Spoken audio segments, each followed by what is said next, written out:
хоолны шингэл муудахын гол шалтгаан гэх юм бол хэд хэдэн зүйл байдаг. Хүмүүс болохоор хоолны хэмжээгээ одоо тохируулж идээгүйгээс хэтрүүлэн эзнээс болж үүсэж байна. Одоо буруу хоолтоос буруу хоолтол буюу одоо хоолундаа буруу зохицуулж идэж байна. Эсвэл буруу цагт буруу хоол хүнсээ идэж байгаас гол нь шалтгаалж хоолны шингэлт бол багасч байдаг. Уламжлалт танай ухаанд хүний хотоодны хэмжээг хүний өөрийн хоёр алга гэж үздэг л дээ. Алгатай нийлсэн хэмжээтэй тийм хотоодны хэмжээ бол яг тийм хэмжээтэй гэж үздэг. Тухайн хотоодны одоо дөрөвний хоёрд нь хоол идээд дөрөвний нэгд нь одоо шингэн зүйл уугаад дөрөвний нэг нь хоосон байлгаж аж хүний хоол шингэлт одоо хэвэн явагдаж одоо хүний одоо ирч хүчтэй, өвчнгүй, эрүүл саралтай, гооцтой тий өсвөр жавхлантай байдаг гэж үздэг л дээ. Ер нь бол хүний одоо амаар орсон хоол унд нь хотоодонд ороод одоо шингээлтийн галын уламжлалын ухаанд хоолны шингээт гэхээс илүү галын элч гэж ярьдаг л да. Галын элчээр одоо шингээгдээд одоо тунгалаг цогт одоо боловсрж байдаг. Тунгалгын цаашаа тэгээ 7 тамиртаа одоо боловсроод одоо мах, цустэй, яс чүмөг, тусал гэж үүсээд биднийг одоо сүр жахлантай байлгаж ирч хүчтэй байлгаж байдаг. Үлдсэн тэр цөвн болохоор одоо өтгөн шингэн хөлс болоод бидний биеэс ингээ ялгарч гарч идэг. Хоорондоо хольж идэх юм бол хоорондоо цогцохгүйгээр хорийн мөн чанартай буюу хордлого үүсгдэг бас хоол хүнснүүд байдаг гэж үздэг. Тэр нь болохоор одоо загсны мах өндөг, загсны мах сүү, тэгээд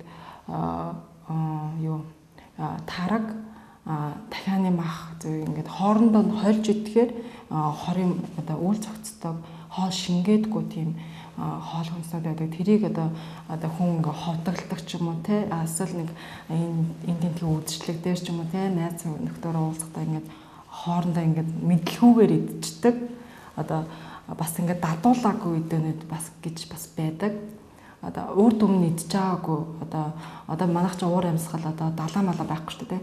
Далаан хүнс гигэнд идвэл бид нарт бас зохицохгүйгээр бие орныз маань хүлээж авахгүйгээр бас ингээд хоолны шингэлтийг одоо хямраагаад бас ингээд муудах бас эрсдэлтэй байдаг. Хоолны шингэлт муудаад ирэхээр бусад эрд эрэхтэндээ нөлөөлнө л доо. Ярьсан л да одоо хотоодонд хоол ороод ирлээ шүү дээ тий. Тэгэхээр ингээд тунгалаг цөвтэй ингээд ялгарна гэд хэлсэндээ тунгалаг маань цаашаа одоо эзэн юмныхаа тунгалаг маань цаашаа цус олдог байхгүй.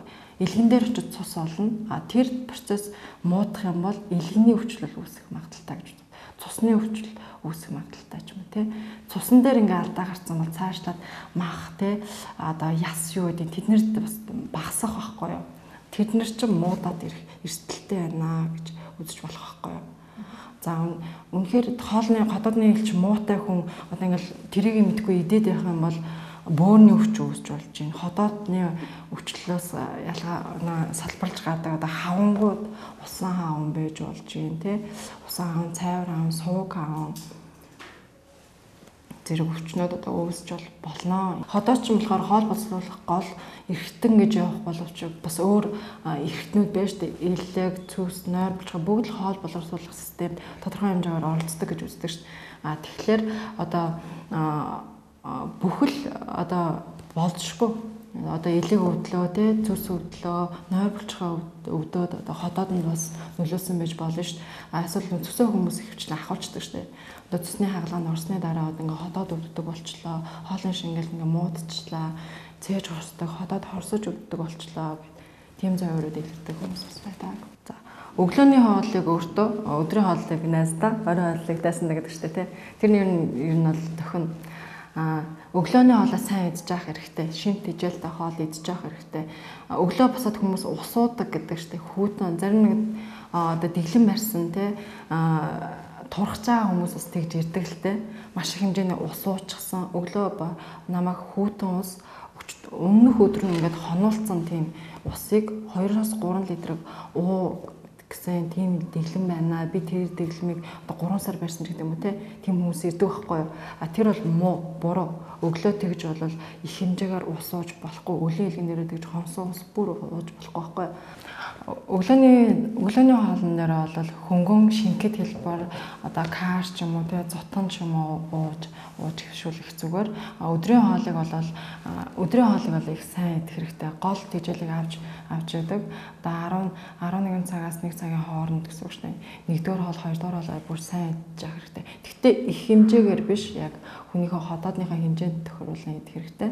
Оройн хоолыг бол одоо 6-аас өмнө одоо 6-аас хойш болохоор хотоодны шингэлт муудах эрсдэлтэй байхгүй.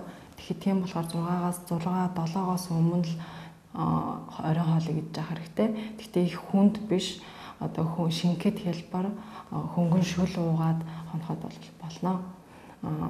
Зарим одоо дэглэмүүд байдаг л да.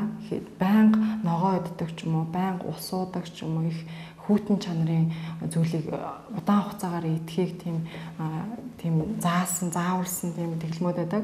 Тэр нь болохоор хотоодны шингэлтийг илүү муудах тийм муу талтай байдаг. Хоолны шингэлт анхан үедээ муудах юм бол мэдээж бие хүндрэн, гидс дүүрэн, цанхаан, гидс хөөн эсвэл бүр хүндрээд ходоод өвдөх тийм шинж тэмдэг илэрч болдог.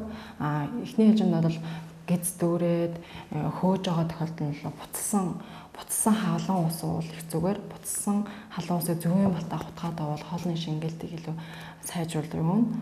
Мөн одоо хотоодны одоо шингэлтийг сайжруулах тийм тодорхой бэлчирч цэгүүд дээр төөнөөр халуун эмчилгээнүүдийг бас хийж өгч байдаг. Манай дээр бас давсан жин мөн хотоодны шингэлтийг сайжруулах одоо эс шингэснийг шингээх тийм үйлдэлтэй тан эмүүд, тан талхын эмүүдүүд бид нар одоо өгөхийг одоо зөвлөдөг.